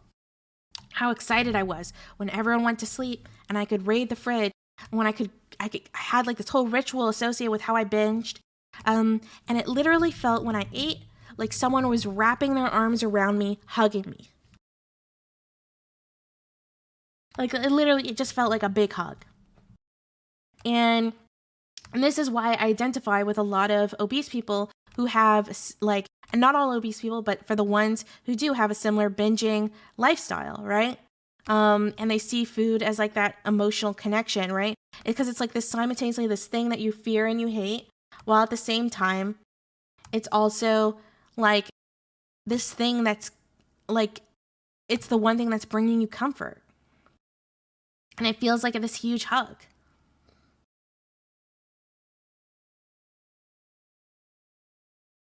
Yeah. I actually didn't even know what I was suffering from was bulimia. I didn't even know, like, it was only when I entered my early 20s that I even realized that I had an eating disorder. Because when people talk about bulimia, they're always talking about the throwing up part, but actually the major part of bulimia is not throwing up, it's the binging. I think bulimia is much more common in girls than women. Yeah, it was when I was watching a Princess Diana interview, and I heard her describe her bulimia in detail, and I was like, oh my God, that's literally what I have. I like didn't realize it. And it was only when I realized that I had an eating disorder that I actually was able to start tackling it and dealing with it. Because I literally thought that I was just the only one who had this ritual. I thought it was just like, it's just, you have those like private habits you do as a human that's like, you just assume no one else does, and you just think you can't quantify it or understand it or criticize it. It's just a part of you. It's like a part of your lifestyle. I just thought that was a part of mine. And I knew it was bad for me. But I didn't know it was like, a treatable, accepted, proper disorder that like tons of other people have experienced. But yeah, I've slowly, like the big thing for me was learning, I did cognitive behavioral therapy and learning to eat in front of other people, learning to eat in small meals throughout the day, even when I couldn't bring myself to eat. The biggest thing is people think that learning how do you treat bulimia is just treating yourself, like convincing yourself not to purge. But the big thing is just convincing yourself not to binge and to instead like, and the big thing, the way you don't binge is you don't restrict. You like, because restriction leads to the binge. So I had to eat a lot throughout the day. So it was actually about eating much more. Oh, thanks, Yamas. I appreciate that. But anyways, a lot of obese people are dealing with very similar disorders, right? Maybe they just don't throw it up, so they end up retaining the weight. I know a lot of obese people like deal with very unhealthy relationships with food. And the truth is that like when you shame them and you just make them feel worse, it's just going to drive them for the ones who are suffering from an eating disorder like that, they're just going to be driven to the fridge to binge even more because they're going to need an even bigger hug.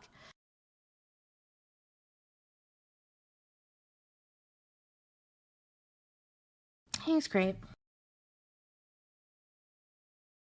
I'm hoping I'm talking about it responsibly because I am not an expert on this subject whatsoever, and I can't really come back and be like, oh, I'm completely cured.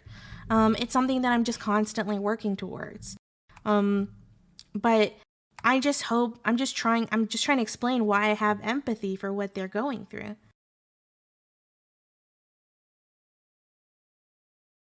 That's the worst part of anorexia too. When the patient starts to eat just a little bit of food, they actually gain a little weight right away because the body is trying to take in as much as possible. It's a massive trigger. Yeah.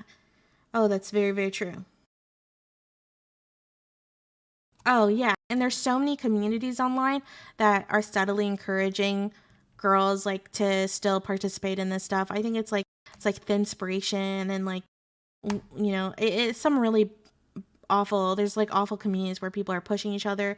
And I'm just telling you, like, when you shame people, um my parents thought that they were helping me, but like I do know, and this is why I didn't want them to watch this, because I don't want them to think it's their fault, because I know that they were just trying to do good, right? But I think that like that they used this concept of shame to try to make me healthy, and in a way it caused another health issue, right? So it's just something to think critically about. We know now that heavy restriction leads to binging. It's literally, it's not a matter of willpower. What I was engaging with was not my fault. It's literally a evolutionary response. Like we are programmed as human beings. It's a survival mechanism that when you go through periods of restriction, food restriction, like not eating for a certain amount of time, you have to binge afterwards, right? It's a survival mechanism. And it's not supposed to be it's not supposed to be something that you do on a regular basis. So it's one of the reasons why restriction is such an unhealthy behavior when it comes to eating. If you don't mind me asking, was the bulimia not related to your body image? Oh yeah, it was related to it. It was related. Because even if I wasn't naturally going to throw up, I was going to make myself throw up, because once I ate the food, keep in mind, I'm eating so much that I'm not like physically full. I'm like in pain. Like I ate so much and I'm in pain physically and I'm in pain mentally because I'm disgusted with myself. And disgust is like, that's the real word to use here. I'm disgusted with how much I just ate because I just feel like the biggest, and it's this dirty secret. I don't want to do this around a cute guy I like. I don't want to do this around anyone. Like, imagine they think I was like this pig eating so much. And there's just like this intense amount of shame afterwards that like just hits me. And it's like, I have to throw up to try to get it out of me because it's toxic. It's toxic. Kind of like addiction, gotta stay vigilant against it. Maybe it's defeated but never fully conquered. Yeah, that's the kind of attitude that I've taken. It's just something that like I know I'm always gonna have the desire to do. I always have like this desire when I'm sad or something to binge. And another desire that I still have, and something that like one of the problems with bulimia health problems is when you throw up so much, you start training your body to think like purging is like a chill, regular activity. Right? So, when I remember when binging, I would shit talk myself since I would hate. Yeah, exactly. It's like you're acting. It's like this. It's literally an act of self-hate. But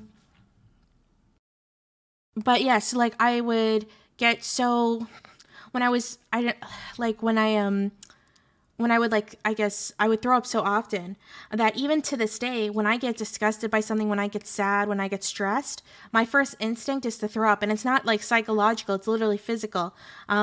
Like for example, do I want to say what? I have like a fear of a certain bug, like a real fear of a certain bug. It's like super irrational.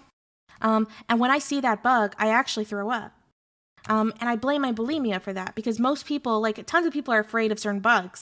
But I think like my bulimia like trained my body to, like when there's disgust or when it's upset, it like purging makes you feel better.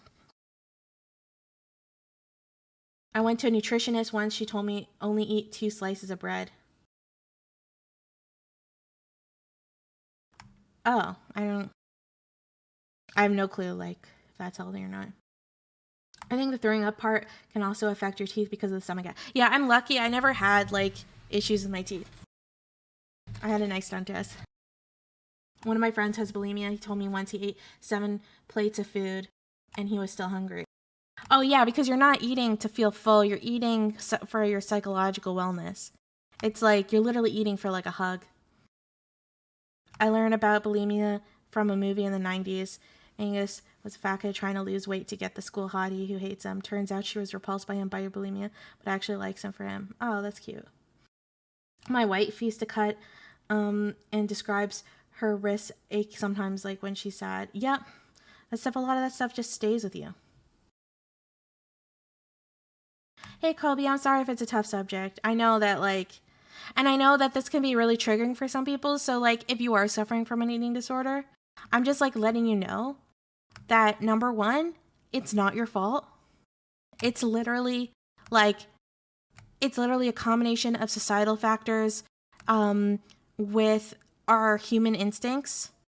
So if you're suffering, there's so many different types of eating disorder, so I can't, I obviously only have experience with bulimia.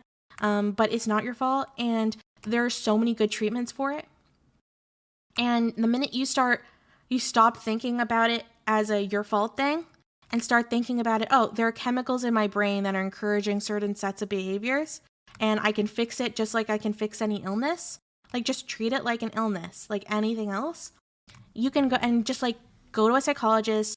I mean, most hospitals will they'll set you up with something, and try to get help. And there's also lots of agencies, I think, that try to do that. What helped me was CBT, which is cognitive behavioral therapy. But yeah, and also try to examine what are the other causes of why do you need, what are the causes of that? Is there a depression that's leading to that eating disorder? Why do you need that hug that the food gives you, or not having the food gives you?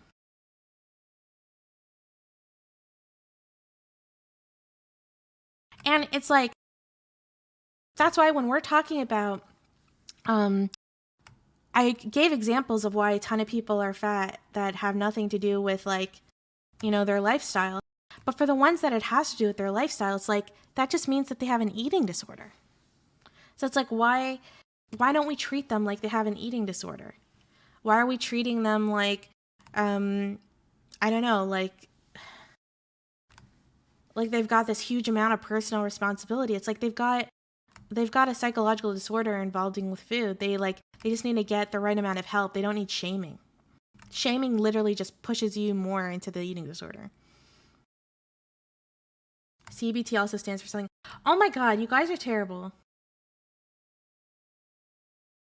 I actually had to look up what you meant by CBT when you guys told me that. CBT is great for EDs. It helps with accountability and not acting on destructive impulses. I feel like the drive to be healthy and eating disorders can be linked sometimes. An ex of mine wanted to be oh yeah. There's a new eating disorder that I think just got registered 10 years ago. It's called orthorexia. I think that's the term. And it's the obsession with clean eating. Wellness. Where you're obsessed with everything you put into your body is clean. It's kind of YouTuber style. And a lot of people who get over initial eating disorders, they move on to that kind. It is crazy that the less I pushed my wife to eat, the more she was to eat. It took a long time to realize that. The more I told her eat, the more she would stay with. Yeah, exactly. Honestly, Billiam, you're a really great, I don't know if you're a husband or a wife or whatever, but you're a great partner to your wife, because the fact that you're willing to grow and learn from that is so helpful. It's when someone's depressed, you don't just you can't just tell them to be happy. That it doesn't work like that. What does CBT treatment look like? Okay, so I'm not a psychologist, just letting you guys know, I'm no psychologist whatsoever. My only experience is as a patient being treated with CBT. But you can get it from any licensed psychologist. I also think that there's probably some guides on how you can do it online if you're in a position where you can't afford it, because I think it's a pretty healthy thing to do by yourself too. It's not super dangerous or anything, but it's basically a really fancy term for facing your fears in baby steps. And slowly changing the programming of your brain in terms of habits. So I'll give you an example. I had one of the huge parts of my eating disorder was I couldn't eat in front of other people. So we would do sections where we would break down my thoughts on why don't I want to eat in front of other people. what am I worried about that the other person is thinking? Think of the worst thing and my biggest nightmare. Like, your biggest nightmare of a situation where you're eating in front of someone else. So I'll describe the nightmare. Like, someone thinks I'm like a pig, and they think I'm like, and then they think I'm fat because of what I'm eating, and like all of this kind of stuff. And then you start it's basically like breaking down your concepts and ideas and where they come from, and then acting on that. So we start breaking down that concept, like why, if that person really thinks that about me, then what do I think of that person? Do I think that they're being rational? Do I value their opinion? Maybe I shouldn't value their opinion.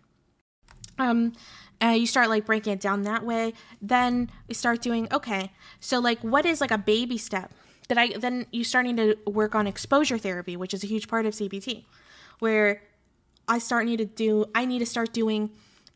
basically need to do my fear, like that fear of eating in front of someone else.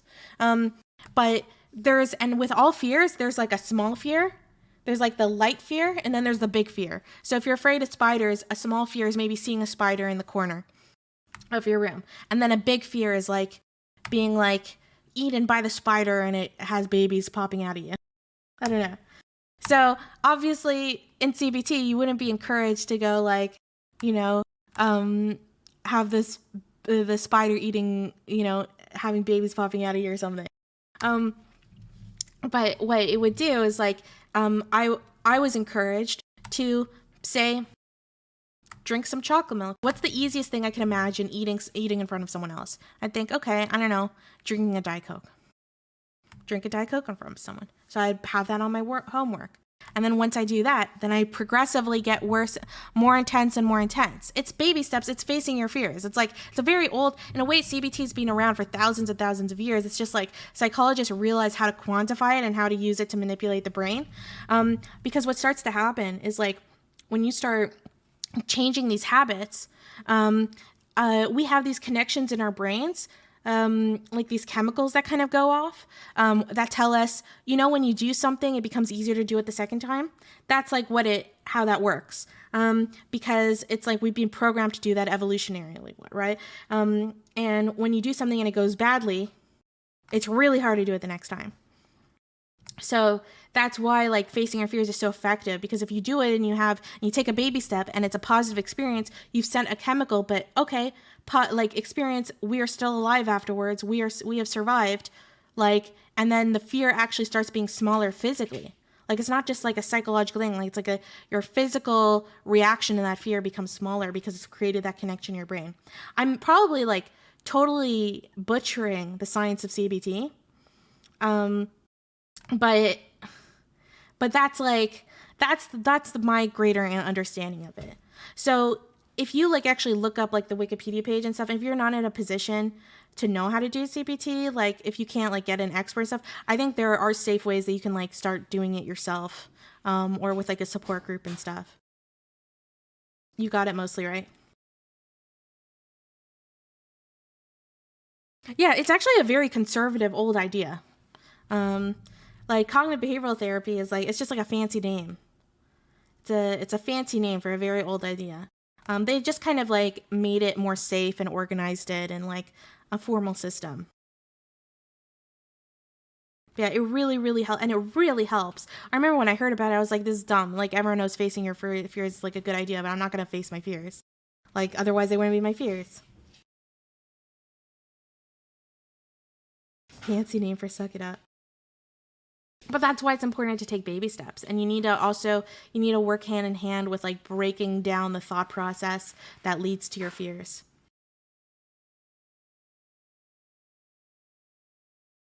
I had the same with pretty foods. To this day, I make sure that my dinner is home cooked, colorful, presented nicely, and make sure to light some candles. Third fake, I do the same thing. I always put like little like green sprigs in like the middle of my food. Works for all kind of compulsions too, not just eating disorders. Oh yeah, it works for everything. I used to have social anxiety disorder. Now I can stream in front of like, 280,000 people. Sorry, 280 people. I wish it was 280,000. And that's like huge for me. I used to not even be able to like leave my house. And now I can like talk in front of tons of people and not be anxious. I used to have huge performance anxiety when I performed as a musician. And like CBT really, really helped with that. Okay, so this is like confession time. When I used to live in a big city, 280,000, the real aristocracy. When I used to live in like a big city, I had like a ton of, I was in like a band and I was regularly doing music. And so I was always carrying my guitar case wherever I went and maybe some other instruments. And I was taking that on like the subway in the city and on the bus and everything. And it was really annoying to carry the instruments, but I was poor. Like I couldn't take a bus or something. Sorry, I couldn't take like a taxi or anything. And I felt so terrible about the space I was taking on the subway or the bus. And so because of that, I would make such an effort to only be traveling during like low population times when the train wasn't crowded, when it was just like less population. And but even still, even when like the train was almost empty, if I saw one person saw me with like the big guitar and a bunch of my other instruments or something, even if I just had my guitar on me, I felt like they were just judging me so hardcore, or thinking like, oh, like her backpack's taking up so much space, like she's taking up so much space. And it's like, that idea really upset me, because I hate the concept of being inconsiderate to people on a day-to-day basis. And so it caused me to never want to take the bus with my instruments, which is a disaster, right? Because so I would be like walking in my heels, like carrying my instruments, like in like downtown. It was like terrible thing. It was really bad. And like making my feet bleed. So that was actually how I first sought out CBT to help with that social anxiety. And eventually, yeah, anxiety is debilitating. And the worst part is every time you give in to your anxiety, it actually creates an opposite connection. Like it creates another connection in your brain that says, like that makes you double down on the anxiety. So every time you give in, and this is something that I don't like about, I guess, kind of like Tumblr, like, now, sorry, Tumblr. Why did she just move that? That was creepy. Like Tumblr, like SJW culture, that's always encouraging you to give in to your anxieties as a way to, be comfortable. And the truth is, when you actually give in to your anxieties all the time, you actually make them worse, because you keep making those connections in your brain that like, oh, I didn't bring my instruments on the bus, I bled and stuff, but I was safe after, right? Like I survived. So therefore, it becomes even more important and becomes you dig a deeper hole in yourself, and that's how you build that habit. Eventually, my therapist had me literally going on the subway, staying on the subway for 3 fucking hours with my instruments, just not going anywhere, like just being on the subway. And eventually I got so used to being on public transit, with so many instruments, I literally just, like, it just stopped being an issue. And I just stopped giving a shit. Because eventually it creates so many connections in the brain that it's safe, that the anxiety goes away. Live guitar playing with lyrics related to history stream. Oh, yeah, exactly. That's exactly what I did. That's exactly what I did. Yep, your brain tells you, look, I was right, you're safer. Yeah, so like giving into your anxiety is actually like a really bad thing. So if your anxiety tells you, if someone here has anxiety with, say, like going out to a party, if you decide not to go to that party that night because you don't feel comfortable, I feel like our Twitter culture is telling people, oh, if you don't feel comfortable, you got to respect that. But the truth is that you giving in to that anxiety, it actually means that the next time that you get invited to a party, it's going to be even harder to go to the party. Like you've just created another hole. Like it makes it, it just creates another connection that you've got to unconnect. What instrument do you play? I play guitar and piano. Sometimes you have to push yourself and go for it in order to realize, yeah, that's like, yeah, it's exposure therapy. And it's kind of like a conservative idea, That's why I don't try to not, I feel like we shouldn't be bringing the culture wars to our psychology. I feel like that's a dangerous attitude. I lost a friend because I didn't go to their birthday party because I felt anxious going to a huge party. Huge crowds terrify me. Yeah, I totally understand, damn strong, and I'm so sorry about losing that friend. Doing something for the first time in a long time always is the hardest. Yep. And that's why, like, if you push yourself to actually go do it, it's crazy. 9 times out of 10, you'll be like, oh my God. Like, it will feel like a weight off your shoulder, and you'll realize you can do it more over and over. It's like just jumping in first. But it's really hard to go for like a really big jump. So that's why CBT tells you to do like baby steps. It's crazy how much our behavior is just inertia. Oh yeah. I agree, but I also have to take into account that if you have had a bad experience as a party, that might be a whole case being more careful. Oh yeah. Obviously, like, this is totally depends. Like, totally depends on different experiences. And I mean, if you're uncomfortable because someone's at the party and you get a bad feeling about them, like, you should probably trust that instinct. I'm not talking about like instinct stuff that makes you uncomfortable. It's more so like when you're anxious, when you're filled with anxiety. Anything that's like a bad behavioral kind of habit, I think is something CBT is really, really, really good for. So, okay, in short, do you guys think I'm fat phobic? Have we decided?